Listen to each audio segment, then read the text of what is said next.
بھی یہی حدیث پاک ہے۔ حضرت عبداللہ ابن عباس رضی اللہ تعالیٰ عنہما سے روایت ہے، میرے آقا نے فرمایا پانچ چیزوں کا سبب بنتی ہیں کہ 5 چیزوں کو اگر تم کرو گے تو اس کا عذاب تمہیں اس دنیا کے اندر ملے گا۔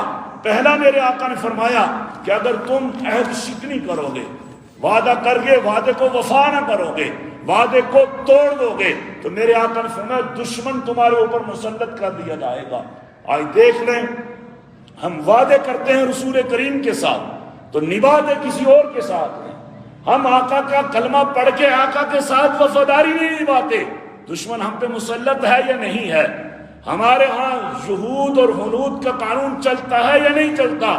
کیونکہ ہم نے وفاداری سرکار کی اطاعت رسول میں جو مضمر رکھی تھی، ہم نے اس سے اپنے آپ کو چھڑا دیا۔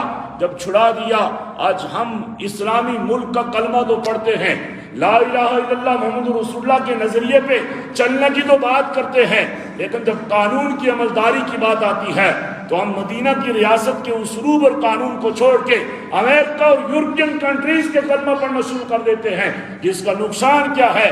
ہم بیٹھے تو اسلام آباد اور مظفر آباد کے ایوانوں میں ہوتے ہیں، ہمارے فیصلے امریکہ میں اور اسی طرح دوسرے جو بڑے ملک ہیں ان کے سربراہان کرتے ہیں۔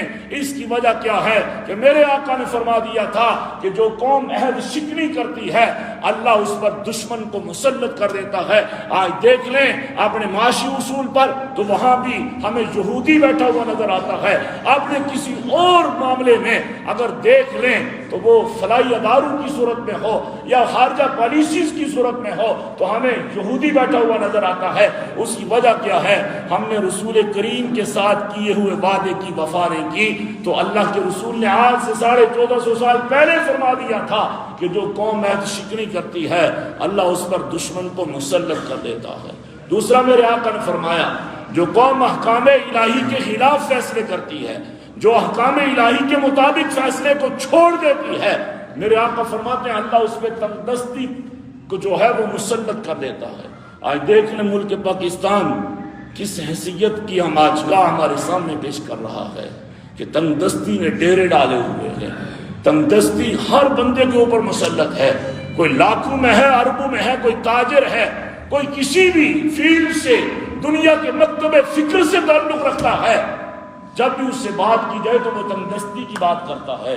کیوں کہ ہم اسلام کے قانون کے خلاف فیصلے کو پسند کر رہے ہیں، اسلام کے قانون کے خلاف فیصلے نہیں کر رہے۔ قتل کا بدلہ قتل تھا، قتل کے بدلے کو قتل قرآن نے قصاص کہا ہے۔ اگر ہم قصاص کو اپنا لیتے اس میں معاشرے کی بقا تھی، اس میں معاشرے کا امن تھا۔ ہم نے بجائے اس کے کہ قتل کے بدلے قصاص کے بدلے کو رکھنا، ہم نے اس کے بدلے جو ہے وہ اقربا پروری کو پروان چڑھا دیا، جس کا نقصان کیا ہوا کہ آج تنگ دستی ہمارے اوپر مسلط کر دی گئی ہے۔ اگر کوئی 1,00,000 کماتا ہے تو وہ بھی تنگ دست ہے، اگر کوئی 1,000 کماتا ہے تو وہ بھی تنگ دست ہے۔ اس کی وجہ کیا ہے کہ ہم نے قرآن اور اللہ کے احکامات کے مطابق فیصلوں کو چھوڑ دیا ہے۔ پھر میرے آقا فرماتے ہیں کہ جو قوم بدکاری میں لگ جاتی ہے طاعون اس پر مسلط کر دیا جاتا ہے۔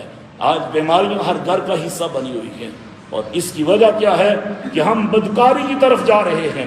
ہم بدکاری میں، بے حیائی میں سب سے اول ہو چکے ہیں، جس کا نقصان جو ہے والد اپنی جوان بیٹی کو اپنی آنکھوں کے سامنے نوکیلے اور بڑکیلے لباس خود خرید کر اور خود پہنوا کر یونیورسٹیز اور کالجز اور سکولز کی تعلیم کے لیے بھیج رہے ہیں، جس کا نقصان کیا ہے؟ ہم سمجھتے ہیں کہ ہماری بیٹی محفوظ ہے۔ یہ کیسے ہو سکتا ہے؟ بندہ آگ بھی لگائے اور کہے کہ یہ گھاس پھوس کے جو تنکے یہ محفوظ رہیں گے، یہ کسی صورت میں نہیں محفوظ رہتے۔ میرے آقا نے فرمایا جو قوم بدکاری میں لگ جاتی ہے اللہ طاعون اس قوم پر مسلط کر دیتا ہے۔ چوتھا میرے آقا فرماتے ہیں کہ جو قوم ناپ تول میں کمی کرتی ہے اللہ اس کی زرعی پیداوار کو ختم کر دیتا ہے۔ آج دیکھ لیں کہ زرعی پیداوار آج کتنا وقت گزر چکا ہے، یہ موسم سرما ہم سے بچھڑنے کے لیے اپنی آب و تاب کے ساتھ اپنی منزل کی طرف رواں دواں ہے، لیکن جو گندم ہم نے بوئی تھی، جس کے دانے ہم نے کھیتوں میں ڈالے تھے، ابھی گندم جو ہے وہ ہمارے سامنے نظر نہیں آ رہی۔ آج نومبر ختم ہوتا جا رہا ہے، اس کی وجہ کیا ہے؟ ہم نے ناپ تول میں کمی کر دی، اللہ نے جو ہے ہماری زرعی پیداوار کو روک لیا ہے۔ اگر ہم زرعی پیداوار کو دوبارہ جو ہیں وہ اگمانا چاہتے ہیں تو ناپ تول میں کمی کو چھوڑ دیں، دیکھنا اللہ کی رحمت کیسے برستی ہے۔ پانچویں بات میرے آقا نے فرمایا کہ جو قوم زکوٰۃ دینے سے اپنے آپ کو دور کر لیتی ہے اللہ اس سے بارش کو روک لیتا ہے۔ آج ہم دعائیں کرتے ہیں، ہماری دعائیں قبول نہیں ہو رہی، آج ہر بندے کی خواہش